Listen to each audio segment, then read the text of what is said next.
Sleight of Hand is a semi-randomized multiplayer action game. The game consists of missions and quests that are semi-randomized through player input in the form of a card game. Players start the game at a table with the dealer, who will deal out cards to the players in 3 hands, and the player's selection from these hands will determine the factors of the game. The first hand, Quest, determines the type of game that will be played. Their options are Assassinate, Treasure Hunt, or Point Defense.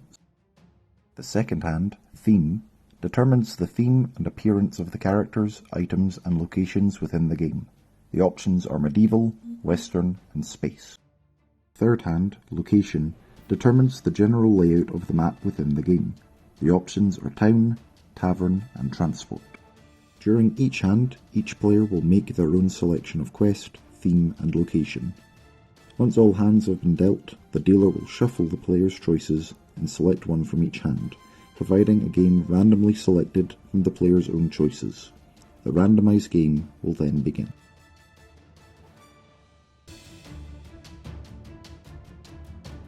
Players start in their area with a clear direction to move forward. As players start moving, they will start to encounter small amounts of standard enemies. Players will find more open spaces containing larger number of enemies as they progress through the level. Gameplay will alternate between these two interactions as players make their way towards the final area. In the final area, players will be met by both regular enemies and a boss enemy with much higher difficulty. As all enemies have been defeated, level ends, gold is awarded to each player with a bonus to the best player. Players start in their area with a clear direction to move forward. Players will start to encounter breakable objects containing gold. In more open spaces, players will encounter enemies, breakable objects, breakable walls, and treasure chests. As players collect gold, their combined total will be recorded in the corner alongside their gold.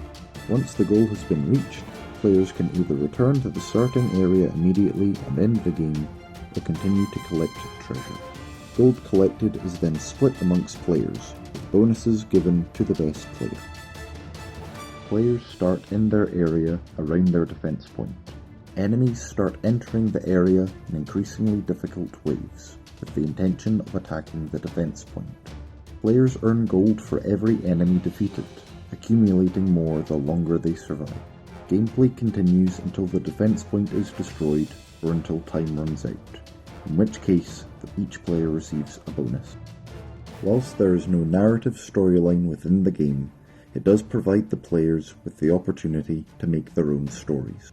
As players play through the game, they will end up returning to areas they have visited before. In these occasions, players will find nods to past missions from that area, be it a chalk outline of a boss defeated, a Western-style wanted poster in a space-age town, or even the random appearance of the dealer in the background. The players' imaginations will be piqued. At the end of it all, the underlying story is purely up to the collective players, allowing them to truly create stories together.